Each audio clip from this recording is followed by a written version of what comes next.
Ciao and welcome. Today I'll be doing dinner for two, like most days.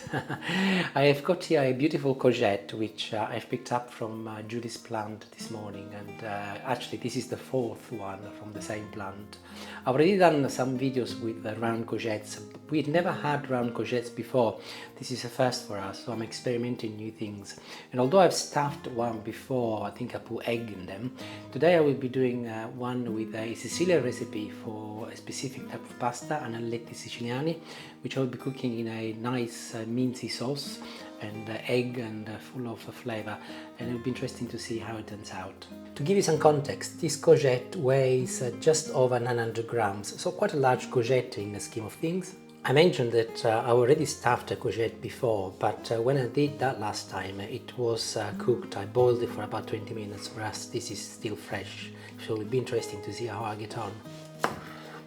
As I will want to fill this with pasta, I've only removed the very top part of the cap, so that by the time I remove all of the inside of the courgette I will have a nice large cavity that will hold quite a bit of pasta. And this is relatively new ground for me, so you'll have to bear with me. As I said before, I have never carved a raw courgette, so it might not be that straightforward, I don't really know, but I'm hoping that it'll be fine. So I'm using a paring knife, and I'm going in, and bearing in mind that it's quite deep, I'm quite comfortable that I'm not going to go all the way through.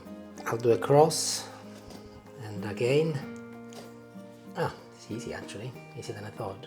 Very easy, I'm surprised. So as I said before, my aim is to remove as much as possible, but equally well I want to make sure that I leave at the very least 1 centimeter both the sides and the bottom, so that it doesn't fall apart.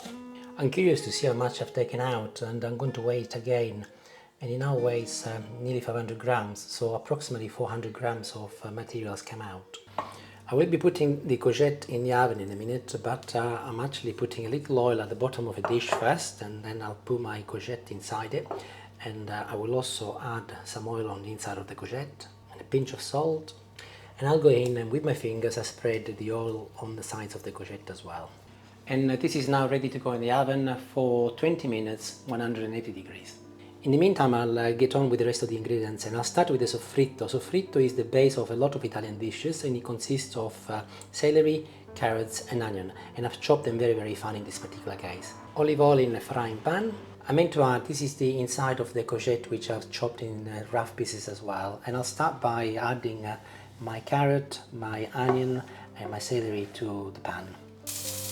I move to the hob, and I turn the temperature on maximum initially, and as soon as they start sizzling I'll turn it down onto medium, and I'll leave them to sizzle for a good couple of minutes.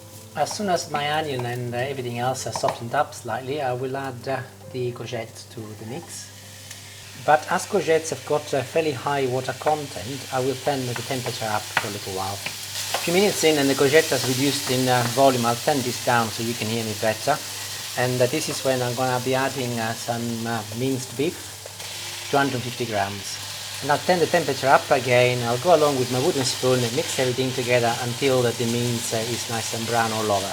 In the meantime, I'll get my sauce ready, and I'm going to show you what I'll do today. I will be using cherry tomatoes. You can also use passata, but I want this to be nice and sweet, so I've decided to go for cherry tomatoes.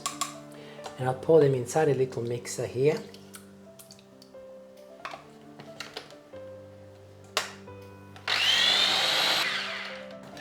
And that is perfect. It needs to be very liquidy, and I'm very happy with it. Inevitably you will make a little mess, but that doesn't matter. That's what happens when you cook. And I will pour them in a bowl. The tin of tomato is 400 grams, and I'll pour maybe another 100 grams of water inside my tin, and also in here. And I will add it to my tomato to make it approximately half a liter. With the exception of the courgette, I haven't put any salt anywhere, so I will add my salt now, and then I will not be adding any more. And this is 1.5 teaspoon. And I will also add some pepper to taste. A little oregano, that is very optional. And I'll finish it off with a little olive oil. And my tomato is ready. Back to my beans, everything is nice and brown, and also I always wait until all of the water has evaporated. If you look, it's nice and dry at the bottom. And that is when I add a little wine. This is 1/4 of a glass, dry wine. 2 minutes, the alcohol from the wine has evaporated, and that is when I add my tomato. I've taken it to the boil, I'll turn it down onto number 4, medium-low, I'll put the lid on and I'll get the courgette leaves ready. And here they are. I picked them this morning at the same time when I picked the courgette. It's not an essential ingredient if you haven't got them, of course, but if you do, you can add them. Or if you like, you can actually add spinach instead. But they will add a nice texture and also color to the dish. And I'll add them to the sauce, and I'll give them a good mix so that they are mixed with everything else. I'll put the lid back on and I'll leave it to simmer for a good 30 minutes. In the meantime, I'll get my pasta ready, and I'm going to show you what I will be using. These are anelletti siciliani. It's a very typical pasta from Sicily. Literally, they look like tiny little rings.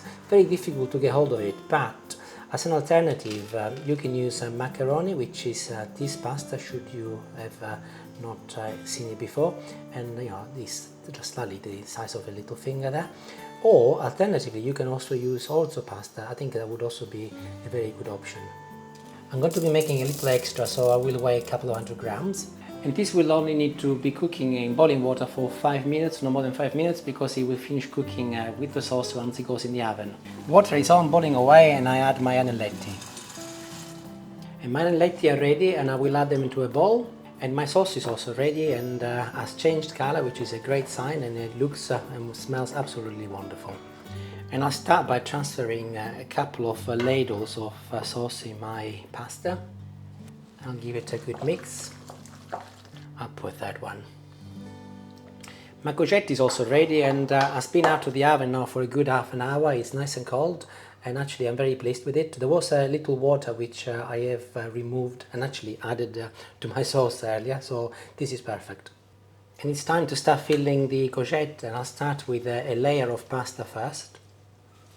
And these are the ingredients I will be using to fill the courgette. Edam, I've sliced into little pieces, 1 fresh mozzarella all chopped, some ham, a couple of hard-boiled eggs, and also some Parmesan cheese. And without any particular order really, I'll add some cheese to the courgette, some mozzarella as well, a couple of pieces of egg, and I'm also pressing it down with my hand to ensure that everything is beautifully compacted in. And some ham and some Parmesan cheese, and a layer of my sauce as well. And I'm going in with a spoon and pressing it quite hard because I want to make sure that it's nice and full. And I'll start again. Pasta, Edam, mozzarella, and don't be shy with the ingredients because it will go down a little as well anyway. I'm going to use the yolk of the egg here for the top, and I'll finish the top with a layer of my tomato sauce, some Parmesan cheese, again I'm quite generous with it, and a very, very small amount of breadcrumbs, just a little. I did say I was going to make more than what I needed, and also to show that you do not need a round courgette to do this dish. You can use a normal courgette, of course, and I'm actually using an oven-proof dish, and I followed exactly the same principle, and I'm now completing the top layer. Ideally I could have done most probably with using a slightly bigger dish, but that would be fine. So that was Parmesan cheese, and I'll finish the top layer just like I did with the courgette with a tiny little amount of breadcrumbs.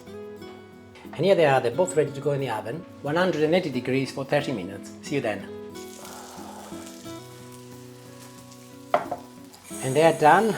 As you can hear, they are still sizzling. And the benefit of the breadcrumbs, by the way, as you can see more from here actually, is that they've caramelized, and they, as well as providing you that lovely golden color, also they'll be nice and crunchy at the top. So I will leave them to rest for 10 minutes and then we can eat them. Oh, well, Julie and I can eat them. Sorry. Okay, 10 minutes on, and still very hot, but Julie's complaining that she's hungry. It's late. It's late. So I'll move the courgette first, and I'll put that in the middle here. Oh, that looks nice. Are we going to pop his hat on? His hat. Sorry, I'm determined everybody has to have There a you little go. hat on. Look at him. And I've already gone round once here with the knife to see what it's like, and I'll do it again. But it actually looks quite loose, and I'm very pleased with it, and they should be fine. Little tip, by the way, if you're doing jobs like this, steak knife are ideal. I always find, even if I'm doing a lasagna, that a steak knife is much easier to use and cut through very, very nicely. We're going to be eating the courgette tonight, and maybe some of the pasta, depending how piggy we feel. But once it's totally cooled down, I'll pop it in the freezer. And again, a piece of advice is if you want to defrost it the night before, put it in the fridge, leave it to defrost overnight in the fridge, and then you can either put it in the oven or in the microwave, whichever you find the easiest. And that is perfect. But I will be doing a thumbnail soon, so for the benefit of that, I'll get this nice little piece in the middle and very gently move it to my plate. And now that it has cooled down, I should be able to go along and cut a slice. That is my vision for this dish. Let's see if it works. And let's see what it looks like when I pull it away. Ooh, cheesy. Oh, very cheesy, yes, and quite pleasant actually. There is a little bit of liquid water, but that's normal because the courgette did continue, so discharging liquid, but that looks fine. And also, if you were to put this in the fridge and eat it tomorrow, the courgette that is, it will solidify and will look even better. I'm sure about that. Not that I've done it before, but I'm using common sense. And I'll add a little parsley to garnish. And finally, I get to taste some. I'm gonna taste some of the pasta with the courgette.